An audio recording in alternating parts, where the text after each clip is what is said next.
Bom dia! Bom dia, Rodrigo. Como é que vai? Tudo bem? Esperar mais um pouquinho. Nesse horário tão matutino, né, para os historiadores em geral. Vamos ver se emplaca esse horário aqui. Já tá, o pessoal está se chegando aí. Isso. Né? Eu vou fazer uma pequena apresentação, depois eu vou passar a palavra para você fazer umas considerações iniciais, dar um bom dia, porque depois a gente pode editar isso e colocar também no YouTube, essa é a ideia, né? Que a nossa conversa não seja algo tão perene, tão efêmero, né? Mas seja muito bem-vindo. Pessoal aí chegando. Fábio, Dani. À distância. Pois é bom a gente se ver, né? Eu vejo que você está participando de vários eventos aí, né?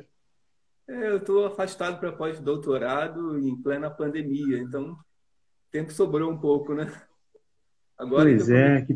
Uma disciplina lá na URGS, uma disciplina compacta na graduação, começou essa semana, mas vão ser 5 uma tarde inteira.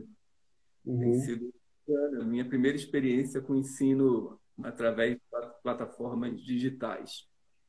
De todo mundo, né? Todo mundo está nessa agora. A gente tem que tentar aprender juntos, né? Trocar umas figurinhas, ver o que funciona, ver o que não funciona, né? Com certeza. E saber como lidar com esse passageiro clandestino que está sempre nos observando por trás do Black Mirror, né? Pois é. Aqui na plataforma do Facebook não nos dá muita segurança sobre o que ele fará depois com as informações e os dados que a gente está acumulando. Da última vez que isso aconteceu, a gente sabe o que deu, né? Vazaram os nossos dados. Eu fui um dos que fez aquele monte de joguinhos e coisinhas. Qual a sua opinião disso ou daquilo, né? Roubaram todo o nosso perfil e olha o que fizeram com o mundo, né? É meio desgraça, né? Entrar nisso. De lá para cá, a quantidade de dados aumenta geometricamente. A capacidade de processamento também desses dados hoje é muito maior. Então, não dá para ser muito otimista em relação... enfim, antecipando quase que alguns temas já do debate, né? Mas dá para ser otimista e pessimista ao mesmo tempo. Incerteza, né? Porque do ponto de vista da relação, de forma de controle, nós avançamos muito pouco, né?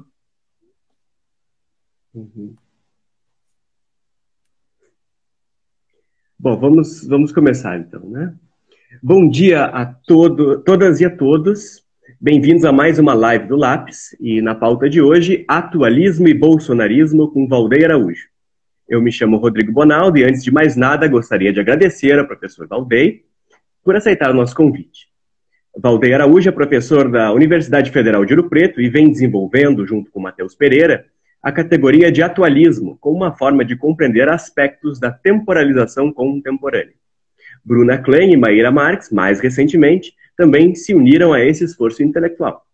Junto dessa colaboração, Valdeir tem demonstrado que, além de boas pesquisas em material primário, o pensamento histórico do Sul Global também pode produzir teorias e modelos de análise originais e influentes. Além de artigos acadêmicos, o tema já rendeu 3 livros: Atualismo 1.0, Como a Ideia de Atualização Mudou o Século XXI, de 2018, pela editora da SBPHH, Do Fake ao Fato, Desatualizando Bolsonaro, obra coletiva de 2020, que saiu pela editora Mil Fontes, e o Almanaque da Covid-19, 150 dias para não esquecer, ou a história do encontro entre um presidente fake e um vírus real, que saiu também em 2020, né? Também pela Mil Fontes. O conceito de atualismo tem ganho ressonância e hoje vamos aprender um pouquinho sobre o assunto. Seja muito bem-vindo, então, Valdeir. Obrigado, Ronaldo. Eu agradeço muito a oportunidade aqui de conversar com os colegas da Universidade Federal de Santa Catarina, que realizam um trabalho exemplar aí de história pública, divulgação científica, né? Abrir espaços aí para debates plurais. Então, para mim é uma alegria muito grande compartilhar esse fim de manhã com você e com os telespectadores aqui do Instagram. Então, deixa eu mostrar aqui os livros que tem em mãos, porque é um terceiro livro, que é o Almanaque da Covid, eu adquiri ele em e-book, recomendo, né? Inclusive, quem é Amazon Prime é de graça o livro, é isso? Né? E tá ali por um preço irrisório, de R$ 9, uma coisa assim. Né? Aproveitei e já comprei um outro livro de Valdeir que tem ali por R$ 2,90, né? Um livro em inglês. Né? Então, aqui temos o livro, eu acho que a edição mais recente, o 1 é em vermelho, né, Valdeir? Mudou, né? A edição mais recente, né? Eu tenho essa aqui, a primeirinha. E esse aqui do Fake é o Fato, né, que é uma obra coletiva, que tem um artigo de Valdeir com o Matheus, né, mas é uma obra que tem vários historiadores, vários colegas aí do Brasil inteiro conversando sobre esse fenômeno que vivemos atualmente, né, além desse outro fenômeno mais atual ainda, que é o fenômeno da Covid, né, que é um livro que temos em e-book. Então vamos às questões. Valdeir, você poderia começar explicando ao público do Lápis o que quer dizer com a expressão temporalização do tempo? E como esse conceito de atualismo interfere ou opera essa temporalização? Ô, Rodrigo, essa semana eu tenho pensado muito sobre essas questões em função desse curso que eu estou ministrando na pós-graduação lá da Federal do Rio Grande do Sul, que é um livro que eu estou fechando há algum tempo sobre historiografia da época da independência. E, em teoria, não teria nada a ver com os temas que a gente tem discutido a partir do atualismo. Né? Então, quando eu me pergunto, né, o que me levou a essa parceria com o Matheus Pereira, que é professor aqui da UFOP também, que é um especialista em história do Brasil contemporâneo, também de teoria da história. Então, o que me aproxima do trabalho do Matheus? Eu vejo que é uma coisa que eu tinha escrito em 2012. É claro que há muita de esforço retrospectivo aqui, né? Mas tem um artigo de balanço do campo da história da historiografia brasileira, particularmente do IHGB, que eu escrevi em 2012, num livro em parceria com a Maria da Glória, que a gente organiza, uma coletânea. Eu digo uma coisa lá, que o campo da teoria da história, de algum modo, para falar em termos amplos, né, estava a sair um pouco das suas próprias fronteiras, né, tinha se consolidado, somente no Brasil, a história da historiografia. Tem que evitar se tornar um campo muito especializado e tornar nossas ferramentas analíticas muito poderosas para analisar fenômenos históricos gerais, não é? Para não só analisar historiadores, conceitos, ideias dentro da escrita da história, mas tentar, com as nossas ferramentas, explicar fenômenos, digamos, da realidade histórica em geral. Então, será que a gente consegue falar sobre escravidão, sobre bolsonarismo, sobre economia, sobre o mundo do trabalho, a partir das ferramentas da teoria e da historiografia? Em 2012 e em 2015 eu publico um outro artigo chamado História da Historiografia, como analítica da historicidade, justamente partindo da hipótese de que, como o tempo é interno ao humano, o humano não está dentro do tempo, mas tudo que o humano faz está estruturado pela temporalidade. Em teoria e na prática, é óbvio, qualquer fenômeno humano é estruturado pela temporalidade. Então, se qualquer fenômeno humano é estruturado pela temporalidade, a temporalidade é uma das dimensões constitutivas daquilo que nós fazemos, a temporalidade nos permite fazer o que nós fazemos, deveria ser possível, então, sobre qualquer fenômeno histórico, usar as ferramentas de uma teoria da temporalidade, de uma teoria da história, de uma teoria da historicidade para compreender esses fenômenos. Então, acho que eu, Matheus e vários outros colegas têm feito é aplicar essas ferramentas teóricas, essas ferramentas conceituais para entender certas questões gerais da história. Então, por isso que para a gente é muito difícil, por exemplo, enfrentar o fenômeno do bolsonarismo com essas ferramentas. Ao mesmo tempo, nós temos muita modéstia, nós sabemos que essas ferramentas não são as únicas. Tem outras disciplinas, né, como a própria disciplina de história contemporânea, ou as disciplinas de fora da própria disciplina histórica, como a ciência política, antropologia, que também podem analisar e analisam, né, com muito êxito esses mesmos fenômenos. Mas o que nós estamos experimentando é a teoria da história e a história da historiografia não precisa ficar restrita a certos objetos canônicos que foram consolidados dentro da história. Em teoria, né, ela fornece formas de analisar qualquer fenômeno da historicidade. E essa categoria que você menciona, né, que está lá no Atualismo 1.0, temporalização do tempo, né, que parece uma categoria muito abstrata, ela, na verdade, é relativamente simples. Então, quando diversos autores, dentro de uma tradição de pensamento, dizem que o tempo é constitutivo do humano, há um certo consenso em descrever o tempo da maneira mais, digamos, fundamental possível, o tempo humano, não o tempo da natureza, como alguma coisa sempre tripartida, né? O tempo dividido entre passado, presente e futuro. Nos termos do Russell, por exemplo, essa retenção. O que é passado? É a capacidade que nós temos de reter na nossa memória eventos, fenômenos, objetos que já não estão necessariamente à nossa frente, né? Que passaram. Então, é por ser capaz de produzir uma memória, né? Ou pelo fato da memória ser constitutiva de qualquer ser humano, é que o passado é uma dimensão constitutiva daquilo que nós fazemos. Também nós conseguimos entender o presente pelo fenômeno da consciência, né? Por nós nos colocarmos nas situações.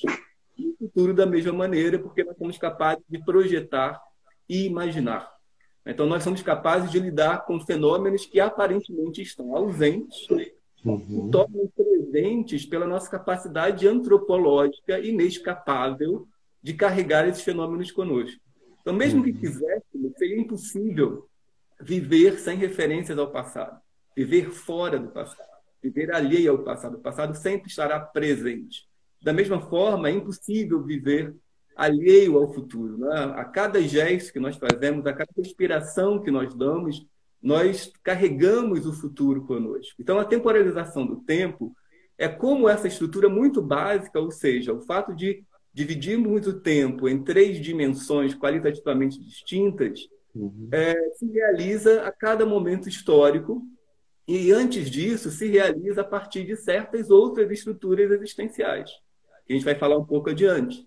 Por exemplo, aquilo que o Heidegger chama de disposições afetivas, né? O fato de tudo que o humano faz é estar dentro de um contexto, para simplificar, vamos dizer, emocional. Então, eu posso estar aqui e falando essas mesmas coisas para vocês, ou ansioso, ou feliz, ou triste, ou esperançoso.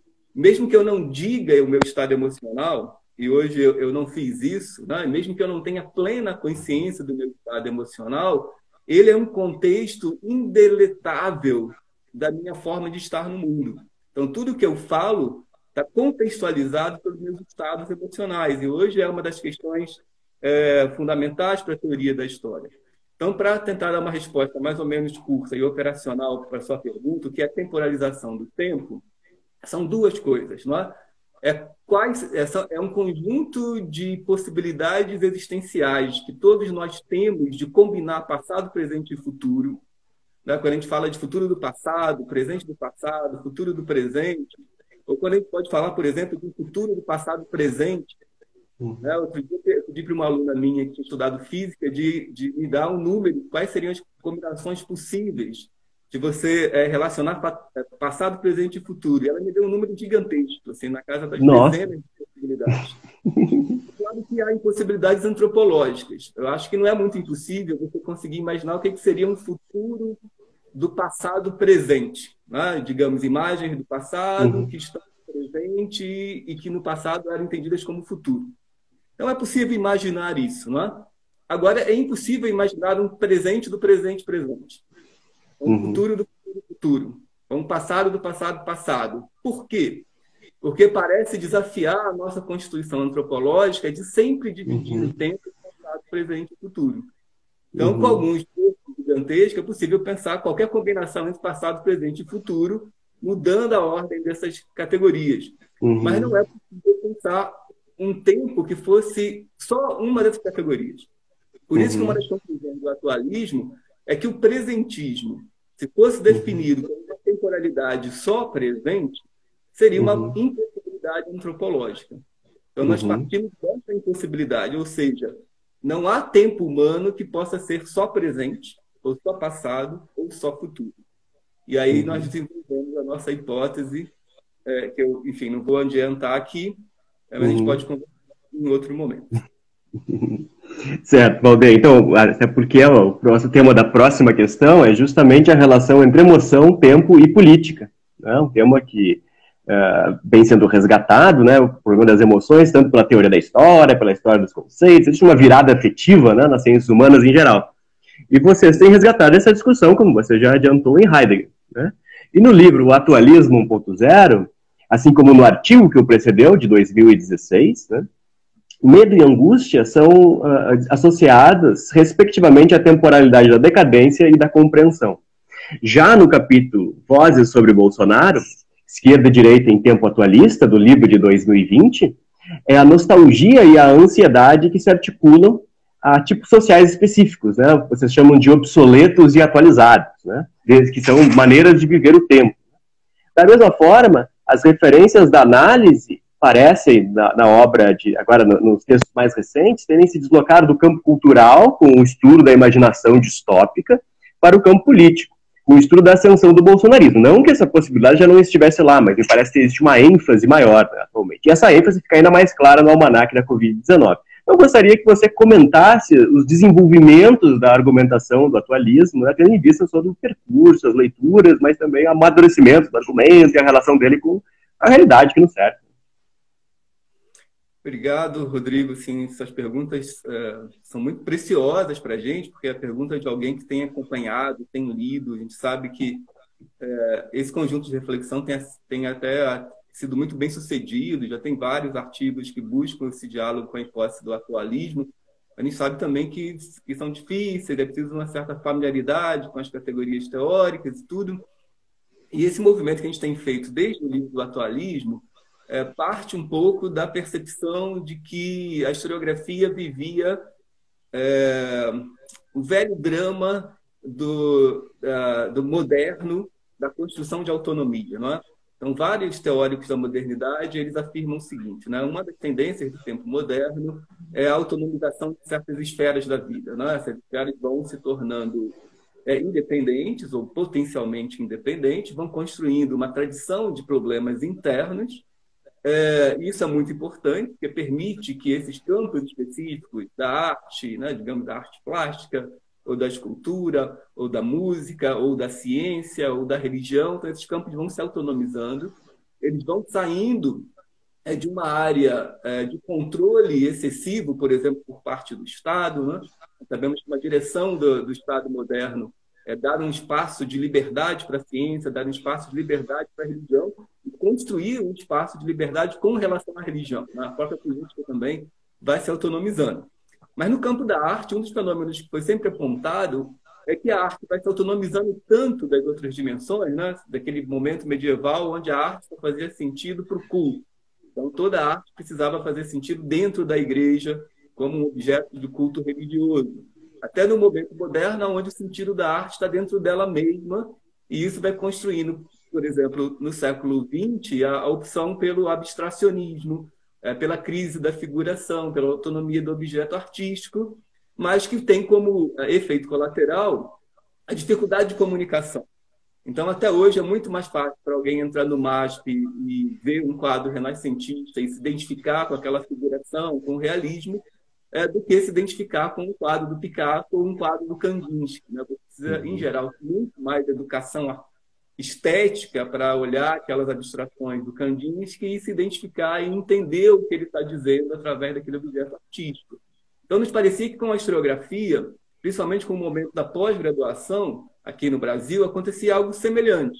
Então, nós temos uma teoria da história, uma história social, uma história cultural, uma pluralidade de historiografias muito sofisticadas, muito bem feitas, muito rigorosas, mas que sofriam e sofrem com problemas de comunicação. Então, elas fazem muito sentido para os especialistas e é muito difícil fazer com que elas tenham sentido para um público cada vez mais ampliado. E, às vezes, dentro da própria historiografia. Então, certos problemas da teoria da história fazem muito sentido para os teóricos da história, mas não fazem sentido para a história social, história cultural, história de diversos temas. Então, a gente tem que tentar resolver isso. A gente tem não resolver, mas tem que tentar endereçar esse problema. Então, aquela hipótese da analítica da historicidade, ela também buscava isso, né? Como é possível, usando essas ferramentas com rigor, mas abordar fenômenos também que sejam fenômenos mais urgentes na vida cotidiana, né? Que sejam fenômenos que estejam pautados pela vida social. Então, a nossa aposta, o historiador, a historiadora, ele também tem que ser mais capaz de traduzir as suas ferramentas metodológicas, os seus problemas, os seus objetos de pesquisa para o mundo atual. E aí nós não estamos entendendo o mundo atual como o presente, né? O mundo atual não é o presente. O mundo atual é esse momento específico de temporalização de passado, presente e futuro que está à nossa frente, e que nesse momento, por exemplo, há uma tendência de empobrecimento dessa dimensão, há uma tendência de reduzi-la a uma certa compreensão do presente como atualista. Então, uma das tarefas do historiador e da historiadora seria reintegrar futuros possíveis e passados possíveis e presentes possíveis no mundo atual que se coloca como o único mundo possível. Então, o que é o atualismo? O atualismo é uma tendência das pessoas a acreditarem que vivem em um mundo unidimensional. Então, esse mundo unidimensional ele é muito bom para o capitalismo, ele é muito bom para quem está querendo ganhar dinheiro, para quem está querendo reproduzir as estruturas de dominação, mas ele não é bom para quem precisa transformar o mundo. Para quem precisa transformar o mundo, você tem que criar a sensação de que outros mundos são possíveis. E o historiador é o profissional, por excelência, que pode reintroduzir esse caráter de incerteza e de possibilidade no mundo que se coloca o tempo todo como um mundo unidimensional. Então, sempre trazendo passados e trazendo futuros possíveis para o interior desse mundo. Então, para a gente foi uma passagem meio que natural, né? Já lá no livro do atualismo, a gente tentava experimentar com isso. Então, o livro tem um capítulo muito teórico, a gente pega Lyotard, Gumbrich, Hartog. Tem um capítulo sobre o século XIX, um capítulo longo sobre Chateaubriand. A gente tem o conceito de atualização possível no século XIX. Tem um capítulo sobre séries de TV, onde a gente aborda coisa bastante contemporânea. E tem um capítulo final onde a gente discute um pouco de política, o pós-humano, a análise da Dilma no Senado, as evocações da história. Tem um capítulo sobre a década de 70, né, a partir do Jornal do Brasil, que é um grande experimento formal. Então, você pegar uma fonte histórica, tratá-la como um fragmento objetivo do passado e tentar reintegrá-la aos problemas do mundo atual. Hoje eu fico muito instigado, por exemplo, com o ano de 68. Nesse ano, em particular, com as revoltas pelos direitos civis nos Estados Unidos, né, pela pauta da diversidade se fortalecendo no mundo inteiro, parece de novo que nós temos uma relação heliotrópica, né, como o Benjamin falava, né? O nosso atual se aproxima do ano de 60 pela polarização de disputas entre atualizados e obsoletos, por uma vontade acelerada de transformação, por um sentimento de repressão que perpassa diversos grupos sociais, não é? E uma ansiedade de grupos que se identificam com os valores hegemônicos majoritários. Então, eu fico imaginando que buscar esse buraco de minhoca temporal com o ano de 68 é uma forma de quebrar o caráter unidimensional que o atualismo faz com que nós vivamos, né? Eu acho que é isso, Rodrigo. Certo. Então, para continuar, só um comentário antes, citado pela sua fala, né?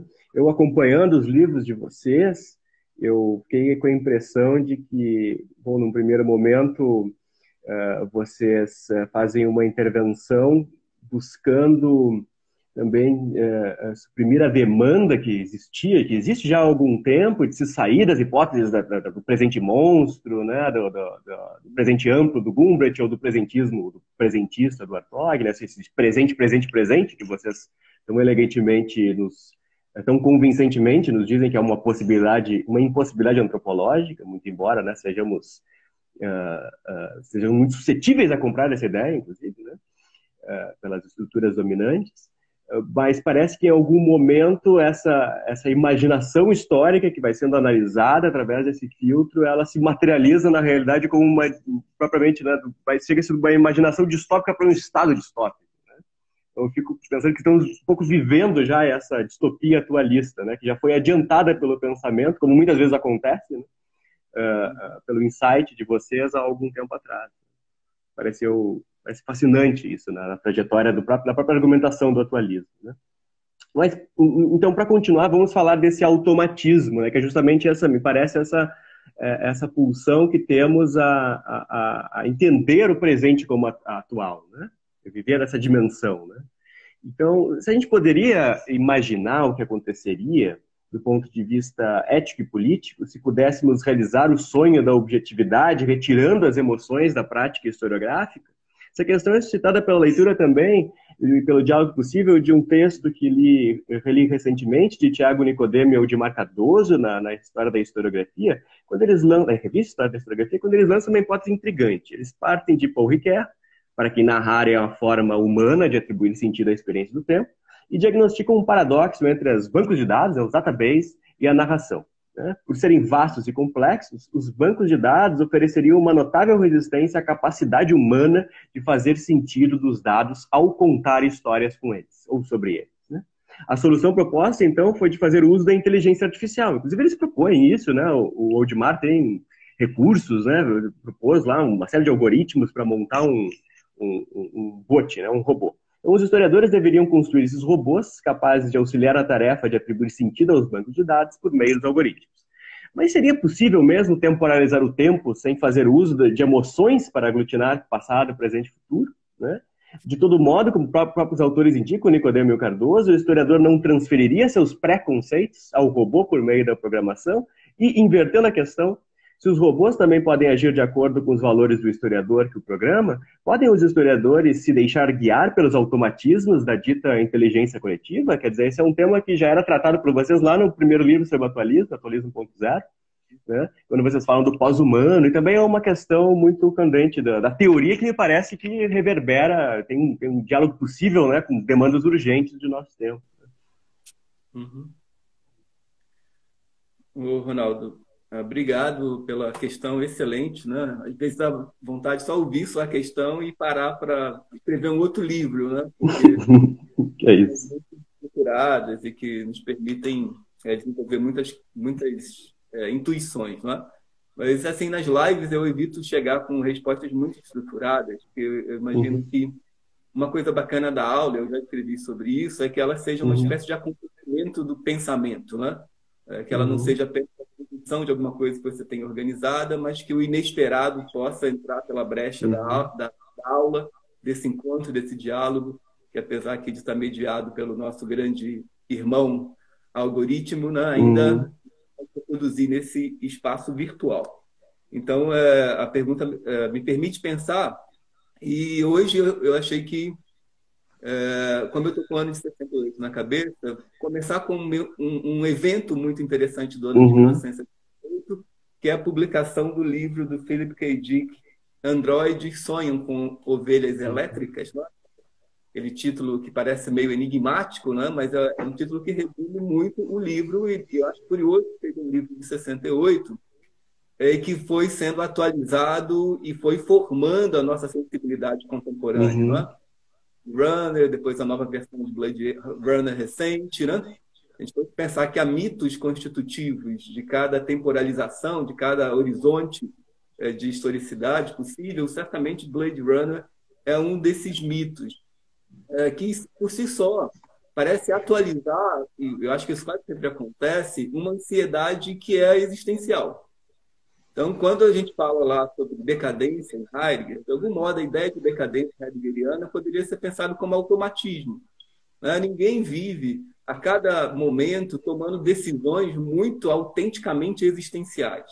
Eu precisei tomar grandes decisões existenciais para aceitar o seu convite, porque, digamos, me parece automático e normal daquilo que eu faço, que eu queira falar sobre as minhas ideias, que eu aproveite esse espaço. Então, a ideia da decadência no Heidegger, às vezes parece tão negativa, mas não é negativa. O Heidegger é normal que o ser humano viva num grande campo de automatismo. Que na maior parte dos nossos comportamentos, a gente seja um João vai com os outros, não, uma Maria vai com os outros. Porque é a decisão mais econômica. Mas o que o Heidegger aponta é que o humano não é só isso, ele é também a capacidade de trazer elementos novos, de quebrar o automatismo.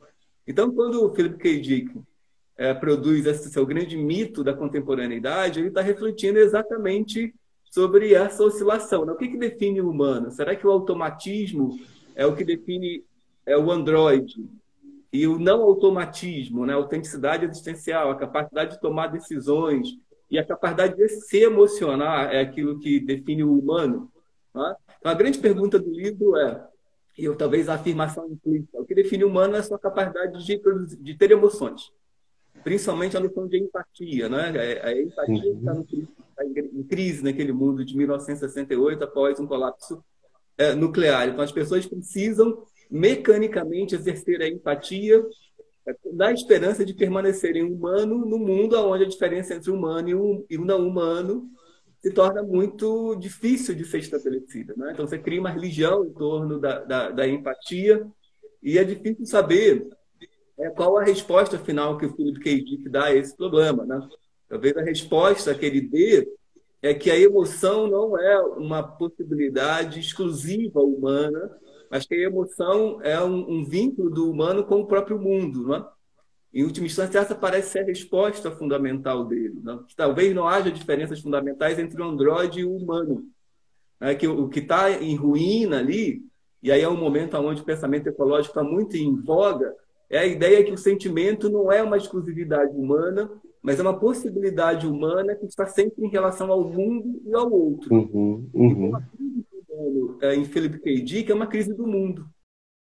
É um mundo que está arruinado, o mundo está dominado pelo lixo, um mundo onde ninguém quer mais ficar nesse mundo. Né? O sonho de todos aqueles humanos arruinados do livro do Philip K. Dick é deixar o mundo.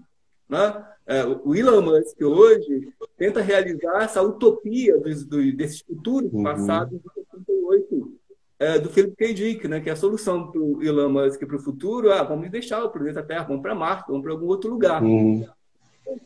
Esses mitos ainda nos constituem. E ainda nós caímos na armadilha da dualidade que eles anunciavam. A dualidade não é entre automatismo e não automatismo. Né? A questão fundamental é entender a maneira integrada aquilo que Heidegger, por exemplo, define. O que define o humano? É um ser que está sempre cuidando de algo, cuidando com alguém, cuidando do mundo, cuidando com o outro Dasein.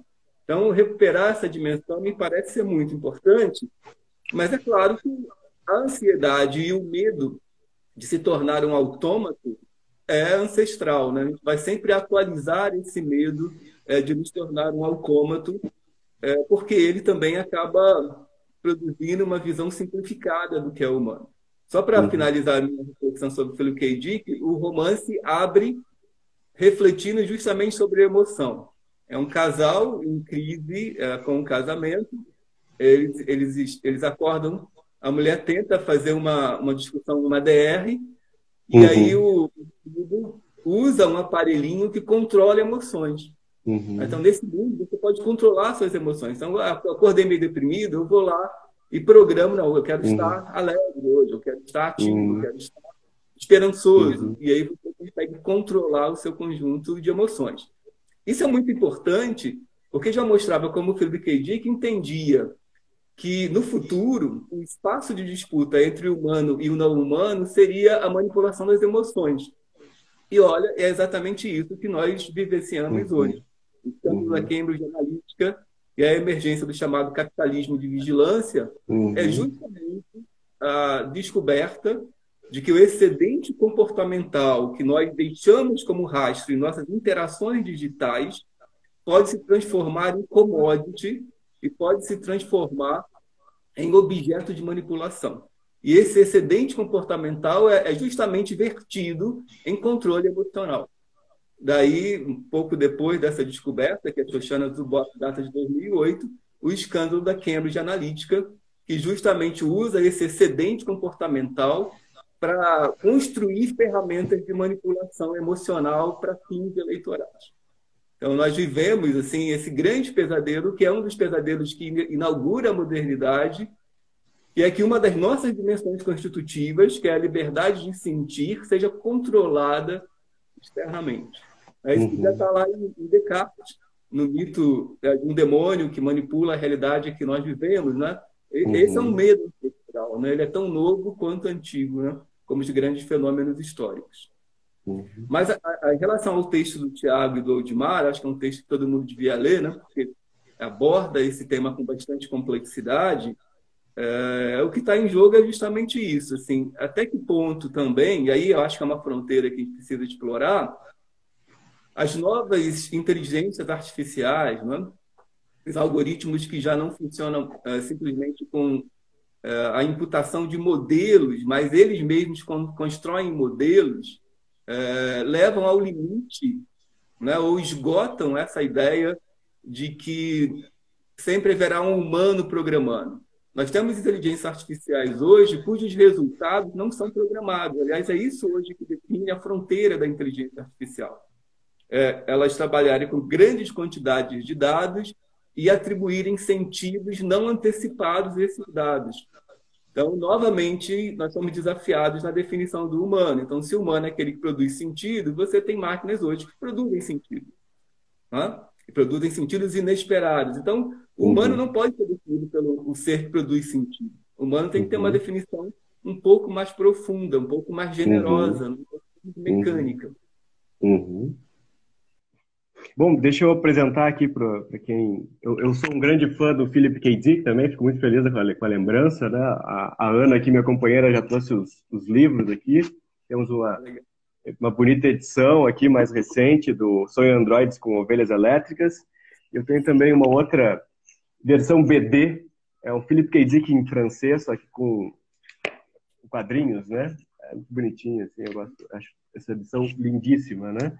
Agora...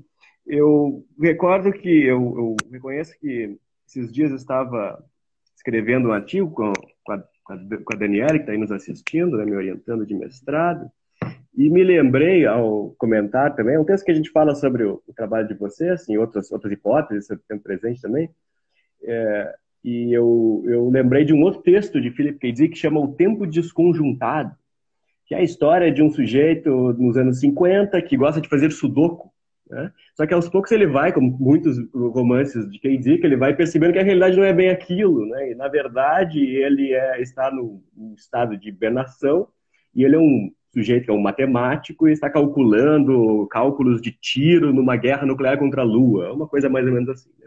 Então ele traz esse tema que é muito recorrente, que é o tema da falta de simetria ou a falta de relação direta entre memória e realidade, né?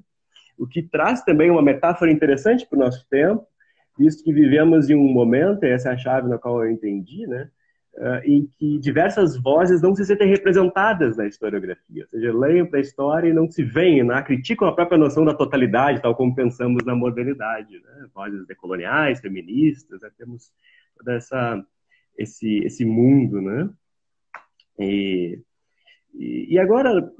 Eu prometo que as próximas questões serão mais curtas, né? Eu estava brincando com os meus colegas, né, que a gente faz essas lives e por vezes a gente tem a tendência de fazer questões muito grandes e muito estruturadas, né? E eu chamo isso de modo Maria Gabriela de fazer entrevista, né? É papo com Gabi, né? Ou seja, você foi mais gentil que a Madonna foi com ela, inclusive, né?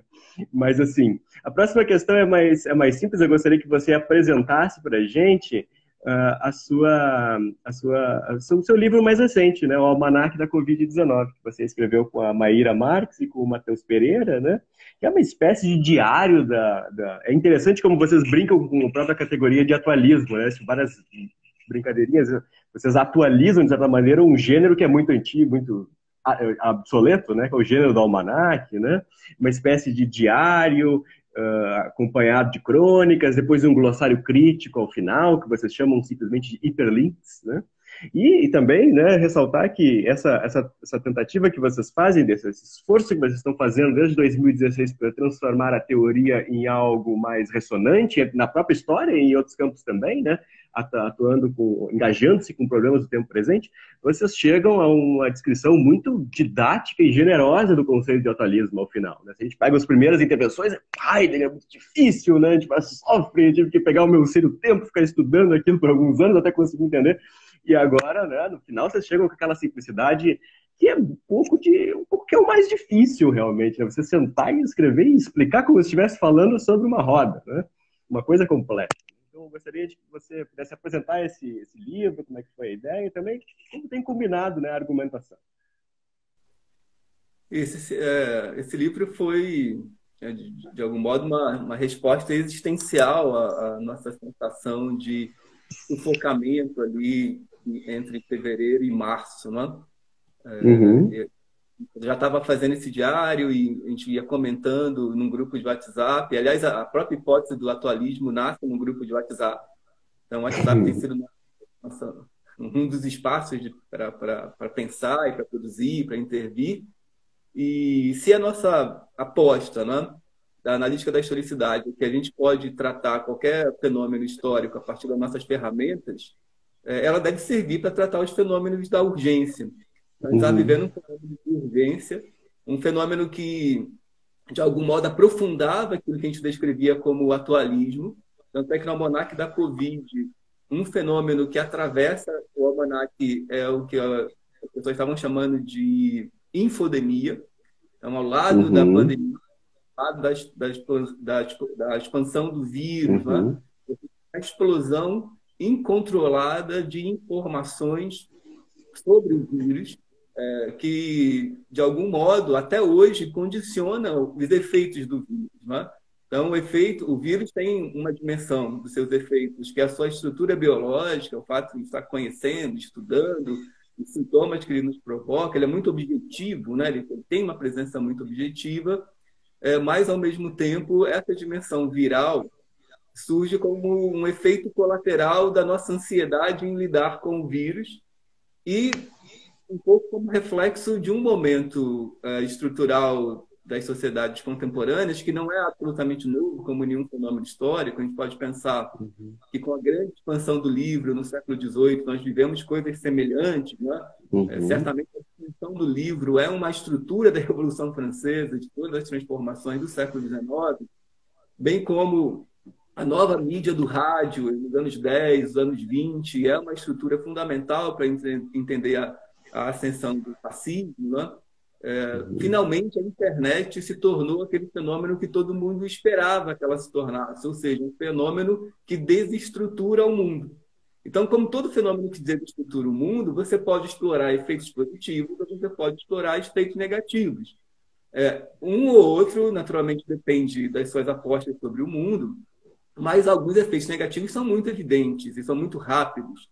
Então, vamos imaginar no início dos anos 2000, as primaveras acontecendo ao longo do mundo, a primavera no Egito, no norte da África, não é? 2013 aqui também entendido, Occupy Wall Street. Então, você tinha um otimismo de que finalmente os efeitos políticos da internet estão se fazendo sentir e esses efeitos são democratizantes. Muito rapidamente, a conjuntura muda para a sua figuração distópica. Não é? Independentemente da conotação política, não tem muito como você fugir da sensação de que vivemos um certo pessimismo em relação ao mundo. Mesmo a direita, que hoje em vários países tomou o poder, né? Você certamente perguntar a um bolsonarista, e aí, você está satisfeito com o mundo? O bolsonarista vai falar não, porque ele continua achando, com razão ou sem razão, que é um mundo de corrupção, que é um mundo de teorias conspiratórias, de que ele está constantemente ameaçado, de que a sua masculinidade é ameaçada, de que o seu emprego é ameaçado, de que o seu universo cultural é ameaçado, de que a sua religião é ameaçada. Então, mesmo aqueles que ocupam o governo hoje, um eleitor do Trump, um eleitor do Bolsonaro, eles não sentem realizando uma utopia. Eles sentem segurando a transformação do mundo que eles imaginam que os ameaça existencialmente. Por outro lado, no campo da esquerda, nos países onde a direita for, também ninguém sente que esteja realizando uma utopia. Embora, é claro, e aí no livro do Fake ao Fato, do nosso artigo, a gente procure matizar isso. Né? Tanto no campo da direita quanto da esquerda, tem aqueles que vivem a partir do tema da nostalgia, ou seja, a forma de resolver, de enfrentar os problemas contemporâneos, é impedir o avanço desse mundo contemporâneo. Esse avanço é entendido como um arruinamento de direitos, né? Como uma ameaça progressiva, ou uma ameaça ecológica, uma ameaça ao trabalho, uma ameaça à masculinidade. Mas você tem também o lado dos atualizados, né? Tanto de direita quanto de esquerda. Os grupos minorizados que hoje conseguem adquirir maior representatividade, e mesmo que sintam que não têm constituído representatividade, mas que construíram formas de identidade, que são plataformas políticas importantes, Então, esses grupos podem sentir o presente também como um progresso. Então, é um progresso em direção a mais direitos para negros, para mulheres, para grupos LGBTQI. Né? E você orienta um pouco a sua atuação em busca dessa ampliação do progresso. Você pode, inclusive, criar políticas temporais que tornem, por exemplo, o machismo obsoleto. Então, se você torna o machismo obsoleto, você está dizendo que o futuro, inevitavelmente, ou muito provavelmente, um futuro não machista. Então, tudo isso são políticas temporais que não são muito familiares da modernidade. A modernidade foi o espaço onde o tempo se politizou. A gente vê novamente um momento de temporalização e repolitização do tempo em novas estruturas, e isso, obviamente, produz efeitos assimétricos que não podem ser resumidos apenas à dicotomia direita e esquerda. Essa é a hipótese lá do nosso texto do Fake ao Fato. Né? A direita e esquerda não são suficientes para mapear o comportamento político hoje. Você precisa também de categorias temporais como atualizados e obsoletos para poder entender como as pessoas se relacionam e constroem suas políticas temporais. E o almanaque da Covid, ele parte dessa ideia, né? De algum modo, a ideia do atualizado e do obsoleto, ela organiza o almanaque, mas finalmente chega ao centro do debate o personagem que está oculto desde 2018, não oculto, está latente desde 2018, que é o Bolsonaro. Então, o Bolsonaro, ele, como é o grande problema do nosso tempo, e o bolsonarismo, a gente precisava entender se a hipótese do atualismo ajudava a entender o fenômeno do bolsonarismo ou não. Então, o almanaque da Covid parte, então, da hipótese de que o atualismo é um ambiente favorável a fake news, é um ambiente favorável à produção continuada de realidades simuladas, justamente pela maneira muito pragmática com que ele agencia passado e presente. Então, a ideia de passado e presente são objetos que você pode manipular livremente em fluxo. Então, isso é uma das culturas que nós aplicamos ao Bolsonaro e ao Trump, e até hoje a gente imagina que foi uma boa descrição. Então, não se pode, por exemplo, imaginar que o bolsonarismo seja apenas uma regeneração de uma ideologia clássica da direita brasileira. Mais do que uma regeneração, mais que uma repetição de uma ideologia clássica da direita brasileira, o bolsonarismo é uma forma de fazer política que surfa em estruturas do capitalismo contemporâneo e do mundo contemporâneo. Então, a ideologia ela entra na medida em que ela se encaixa nessa estrutura fundamental do mundo contemporâneo, é de que você precisa produzir notícias incessantes, notícias em fluxo. E quanto mais livre em relação ao passado você está, mais notícia você consegue produzir. Então, uma coisa que nos deixa muito impressionado com o Bolsonaro, né, que agora talvez seja o único momento onde isso tenha reduzido, é que ele não parava de produzir notícias. Quanto mais grave era a crise, mais ele estava fazendo live, mais ele estava, mesmo durante a pandemia, participando de eventos públicos e sem muito compromisso, tanto ele quanto o Trump, de montar qualquer discurso coerente. Um discurso que se adapta absolutamente a essa ideia de uma atualidade muito superficial. Quer dizer, o tempo do discurso é o seu próprio tempo de enunciação. Enunciação que as emoções vão sendo operadas, que as pessoas vão sendo capturadas pelas teorias da conspiração. Esses discursos, de maneira geral, quando você assiste integralmente, quando você não está simplesmente vendo, digamos, as edições manipuladoras que a grande mídia faz, ou que a oposição faz, quando você assiste ao Bolsonaro, quando você assiste ao Trump, você é capturado por aquele discurso, tudo parece fazer sentido. É claro que você sai desse fluxo, você começa a duvidar. Por isso que eles precisam prender você dentro do fluxo. Então, uma coisa que nós percebemos, acompanhando a politização da pandemia, é que um bolsonarista pode hoje viver 24 horas dentro dos fluxos de narrativa produzidas pelo bolsonarismo. Então, você pode acordar, ligar o YouTube e ficar assistindo os novos comentários, depois passar para o Twitter, depois ouvir a live do Bolsonaro, depois ver uma reprise, ou ver lives. Né? Em algum momento era possível você passar 8, 9, 10, 12 horas por dia ouvindo lives de bolsonaristas reforçando a mesma estrutura narrativa. Uhum. E aí você fica capturado dentro dessa utopia, distopia de viver dentro de uma caixa de sentido pronto. Né? Você não tem Uhum. como criar aquele sentido. Ele é entregue para você o tempo todo e em fluxo. Né? Isso é a parte do atualismo que nós achamos que ajuda a Uhum. entender o sentido do Bolsonaro. A parte positiva é que nós não estaríamos aqui nessa live hoje sem a pandemia.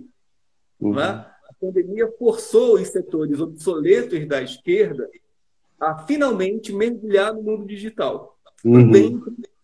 Então, hoje também é possível, talvez, começa a Uhum. ser possível, passar 24 horas por dia assistindo narrativas Uhum. petistas, assistindo narrativas feministas, assistindo narrativas dos movimentos negros, assistindo Uhum. narrativas LGBTQI+.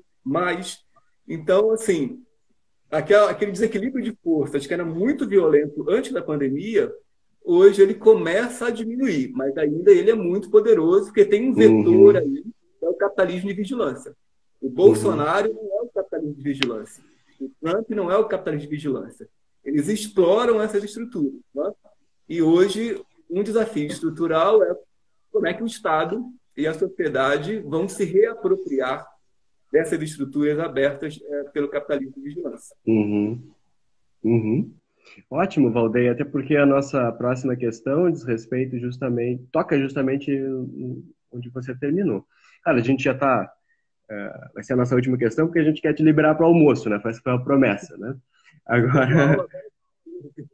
você dá aula daqui a pouco? Nossa! Muito obrigado novamente, né? Por ter esse tempo com a gente. É. Então, a última questão diz respeito à importância das práticas de curadoria em ambientes digitais. A gente parte agora para discutir um outro conceito trabalhado por você, que vem ganhando um destaque também, né? Inclusive, ele foi, permita me dizer que ele foi uma das inspirações do nosso projeto aqui com a Wikipédia, né? Eu e a professora Flávia coordenamos, né? Aqui na UFSC. Então, eu gostaria de, como você comenta, né, o problema do direito à verdade e à memória em um artigo, você sugere que o historiador poderia atuar como curador de testemunhas. E, se eu não me engano, a inspiração passa pela leitura da obra da Prêmio Nobel Svetlana Alexievich, né? E, de fato, como você mesmo mencionou, e só tem aumentado agora durante a pandemia, existe muito material sobre história, muito testemunho, muito trabalho em podcasts, vídeos, plataformas wiki, materiais de qualidade e seriedade diversas, né, dispersos pela rede, acessíveis a todo mundo. Então, isso nos coloca uma questão. Né? Talvez a nossa atuação como profissional nas redes, talvez comece antes mesmo da produção de conteúdo, da gente vir aqui fazer essa live, né? Da gente vir aqui fazer um vídeo, fazer um podcast. Talvez diga respeito mesmo à organização, preservação e intervenção do material que já existe, né? E da projeção desse material. Né? Um material de muita qualidade, mas que por conta dessas políticas dos algoritmos também, do fato talvez de a gente ainda não ter aprendido tão bem quanto a extrema-direita aprendeu a utilizar esse capitalismo de vigilância em nosso favor, se é que isso é possível, também faz parte da questão, né? Diz respeito a práticas de curadoria, né? essa questão. Então, para unir as duas pontas da nossa conversa, será que os historiadores e as historiadoras, como curadores digitais, não poderiam contribuir para que retomemos certo controle sobre a produção e circulação de dados? Que é uma questão que vocês ressaltam no Almanaque da Covid, né, como uma questão urgente para o nosso tempo. Será que a gente pode atacar por aí, Valdir? Eu acho certamente, Rodrigo. Eu acho que muito do que você está dizendo, né, é trabalhado com muita competência já por esse grande campo aí da história pública, né, que tem crescido muito no Brasil e tudo, Uhum. que tem uma definição muito plástica do campo emergente e tal. Mas no meu artigo sobre curadoria, eu estou reagindo em parte a esse debate sobre história pública, e Uhum. em parte, eu acho até mais fortemente, com a emergência, né? Vamos lembrar que o último seminário brasileiro de História da Historiografia foi justamente sobre emergências, onde a gente tematizava os Uhum. efeitos da nova visibilidade e representatividade dos grupos minorizados, né? Na nossa disciplina e na nossa sociedade. E eu Uhum. ficava muito impressionado aqui na UFOP, fico ainda, né, que tem movimentos negros muito fortes, né? como esses movimentos, mesmo fora da universidade, eram capazes de produzir narrativas históricas muito poderosas, né? Narrativas históricas muitas vezes mais sofisticadas, ou mais relevantes, ou mais complexas do que algumas narrativas sobre aqueles temas que nós estávamos produzindo dentro da universidade. E aí parece ainda que a internet, que a revolução da informação, também democratiza a possibilidade de escrever história, né? Democratiza o acesso ao documento, democratiza o acesso à informação. Então, era natural que a sociedade civil, digamos assim, e os seus grupos também começassem a produzir historiografia, produzir narrativas históricas, não é? Historiografia entendida assim nesse sentido muito amplo. Aí eu duas disciplinas desde 2015 que foram muito importantes para essa reflexão. Uma foi uma disciplina sobre os anos 80, novamente da esteira da analítica da historicidade. Então, como é que você trabalha a cultura da nostalgia, quais são as ferramentas que não as ferramentas tradicionais de contextualização da historiografia, que permite você mergulhar nos anos 80, muito inspirado nesse momento pelo Gumbrich, né? Então, como é que você se relaciona com a presença dos anos 80 nas sociedades contemporâneas? E aí eu estava muito impactado por 2013 e a presença do V de Vingança, da mitologia do Alan Moore. Eu achava que tinha muito daquele mundo do Alan Moore em parte da experiência que as pessoas atualizavam nas ruas em 2013. Aí não é por acaso que surge a Máscara do Anonymous, não é? Que é uma criação do Alan Moore, naquele momento de 2013. Então, frente a isso, né, imaginando que 2013 também produzia narrativas históricas nas ruas, eu achava que a tarefa do historiador não era só escrever sobre aquilo, mas também intensificar aquilo que estava acontecendo.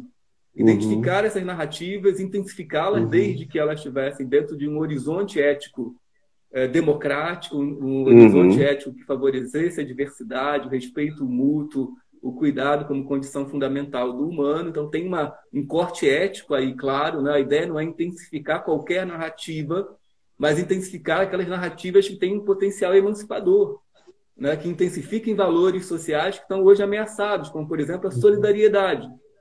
E aí, para mim, a disciplina fundamental na graduação que eu dei, eu vi até que a Ana Malaco estava aqui, que fez essa disciplina comigo, foi sobre a queda da barragem aqui em Mariana, né? Aquele grande crime cometido pela Samarco, pela Vale, pela BHP Billiton, e muito impactado naquele momento pela leitura da Svetlana Alexievich, né? Principalmente por Vozes de Chernobyl, que é um livro onde ela simplesmente torna mais eficaz os testemunhos dos sobreviventes de Chernobyl.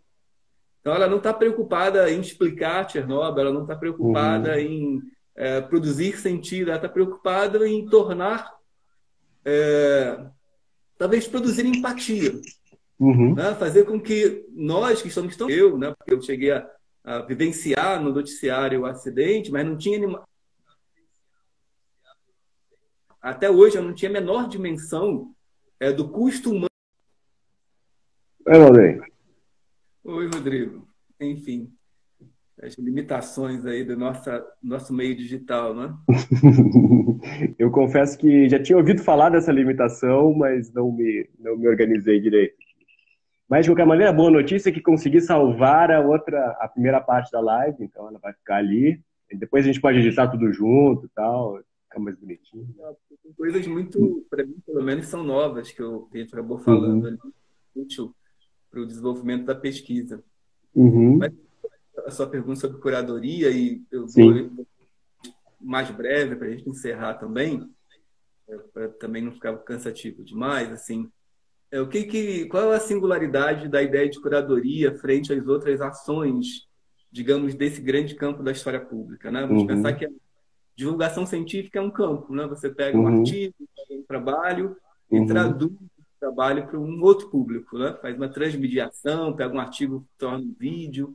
Isso seria um grande campo da divulgação científica. Há um campo mais nebuloso, para mim, pelo menos, mais difícil de ser definido, dessa história pública que quer também traduzir não exatamente os problemas científicos, mas contar uma história que tenha mais apelo social, né? Que seja Uhum. mais relevante, que tenha maior auditório. Então, essa preocupação com o auditório, que é muito forte dentro da edição de história pública, e com o entendimento da diferença de cada auditório. Mas nesses dois gestos, se mantém essa figura do autor como uma figura central, não é? E Uhum. muitas vezes também a figura da pesquisa, a busca de conhecimento novo, a ida para arquivos. A curadoria tem menos ênfase nisso.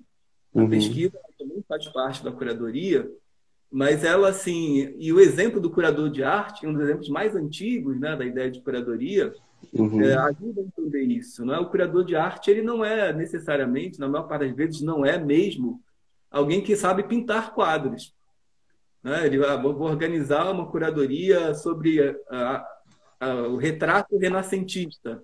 Eu não tenho que ser um Uhum. grande renascentista, um grande pintor de retratos, para saber reunir quais são os retratos mais representativos da arte renascentista, para que o público tenha uma experiência rica dessa arte.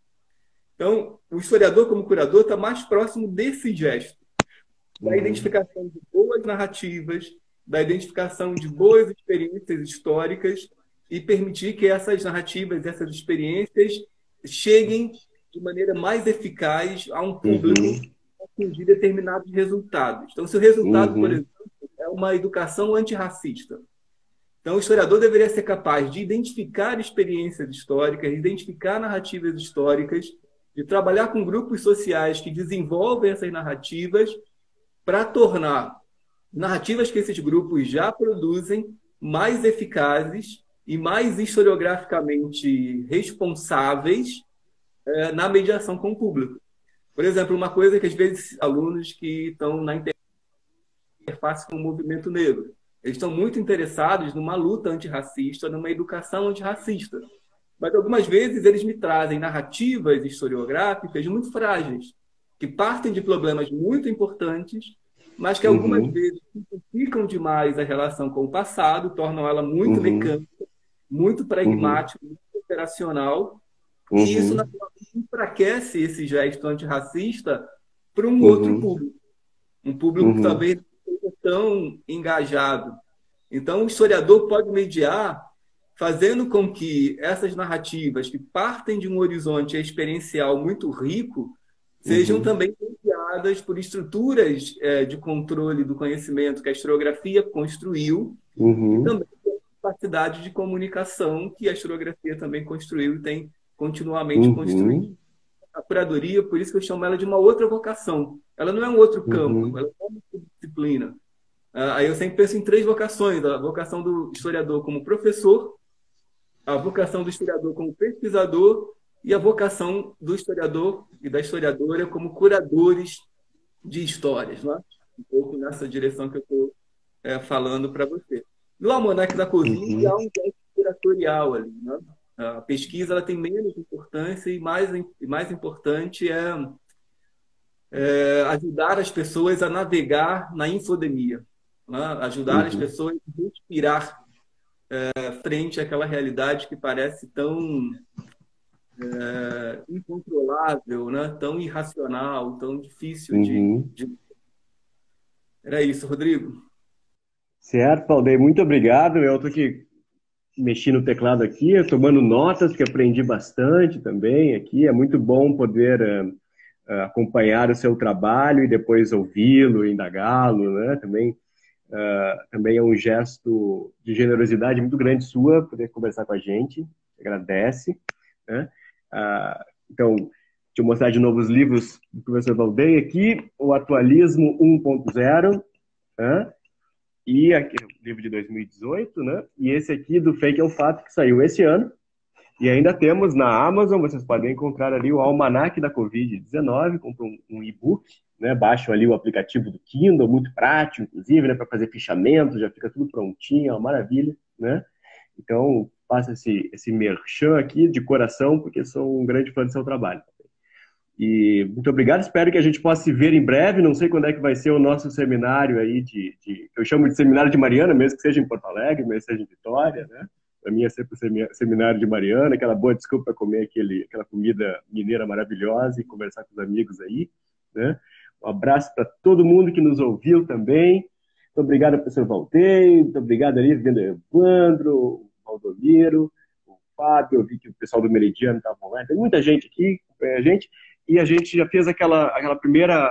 A live ficou dividida em duas partes, né? A primeira já está salva, agora a gente vai salvar essa outra, depois a gente vai editar tudo junto. A gente chega ao fim de mais uma live do Lápis. Fiquem ligados para os nossos conteúdos de história pública aqui no canal. E se você gostou, curta o vídeo e siga os canais do Lápis aqui no Instagram, no Facebook e também no YouTube. Muito obrigado, Valdeir. Até a próxima. Espero que em breve presencialmente também, né? Adorei, Até mais. viu? Muito bom. Até mais. Muito bom. Muito obrigado.